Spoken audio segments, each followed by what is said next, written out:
আজকে আমার শাশুড়ি মা গ্রামের বাড়ি থেকে বেড়াতে এসেছে, সাথে ভালোবাসা মাখা কিছু সবজিও নিয়ে এসেছে। যাই হোক, মনে করলাম আপনাদের সাথে একসাথে এই বস্তাটা খুলবো, তাই আমি খুলে দেখানোর চেষ্টা করতেছি। দেখেন কি কি নিয়ে এসেছে, চলুন সবাই মিলে একসাথেই দেখি।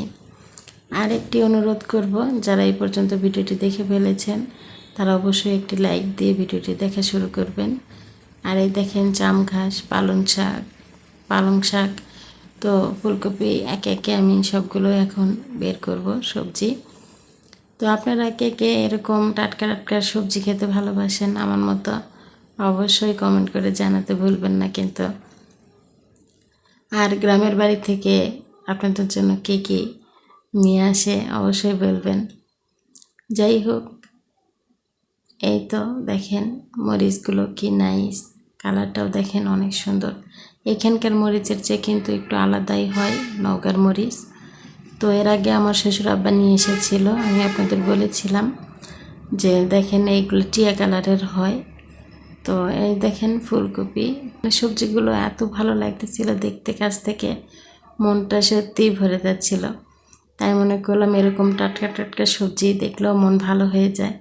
আর সবার দাওয়াত রইল এই সবজিগুলো খাওয়ার জন্য। তো চলে আসুন আমার বাড়িতে। এই দেখেন সব কিছুই কিন্তু আমাদের ভিটার। পটল প্রায় এখন শেষ, তাই সাইজটা একটু ছোট হয়ে গেছে। আর শীত চলে এসেছে, তো শীতের মধ্যে এই তো সবজি, আমরা বাড়িতে মাত্র 3 জন মানুষ, তো কত সবজি আর খাবো। তো অল্প করে আনতে বলেছিলাম, দেখুন তারপরও কতগুলো নিয়ে এসেছে, অনেক দিনই চলে যাবে। যাই হোক, বাসা বাড়িতে থাকি একটু কিনেই খেতে হয়। তো বাড়িতে থাকলে আমাদের আল্লাহর রহমতে কোনো সবজি কিনতে হয় না। আমি সব কিছুই একে একে দেখিয়ে দিচ্ছি আবারও। দেখেন সজনা শাক, ফুলকপি, এই যে তারপরে পালং শাক, আর সব পালং শাক নিয়ে এসেছে। সব কিছুই আমি দেখাবো। যারা আমার ভিডিওগুলো ভালো লাগে অবশ্যই লাইক কমেন্ট শেয়ার করে দিবেন, পাশে থাকবেন, আপনাদের কাছে অনুরোধ থাকলো।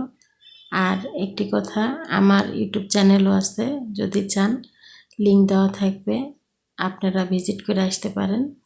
এই দেখেন ডাটা সহ জাম গাছ নিয়ে এসেছে, বলেছিলাম অল্প একটু নিয়ে আসতে, তারপরও কতগুলো নিয়ে এসেছে।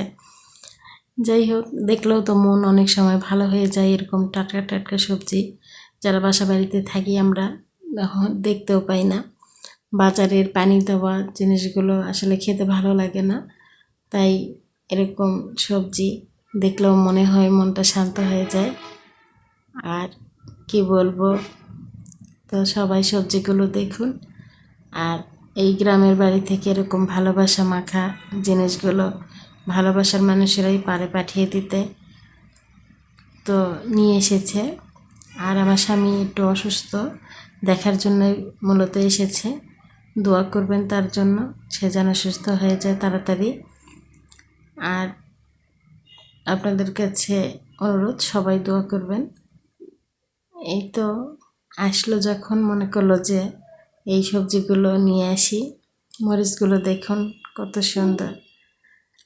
যাই হোক, অল্প করেই আনতে বলেছিলাম, যদিও মন খারাপ তারপরও নিয়ে এসেছে। সবাই ভালো থাকুন, সুস্থ থাকুন, এই দোয়াই কামনা করি আল্লাহর কাছে। আজ এই পর্যন্ত, আল্লাহ হাফেজ।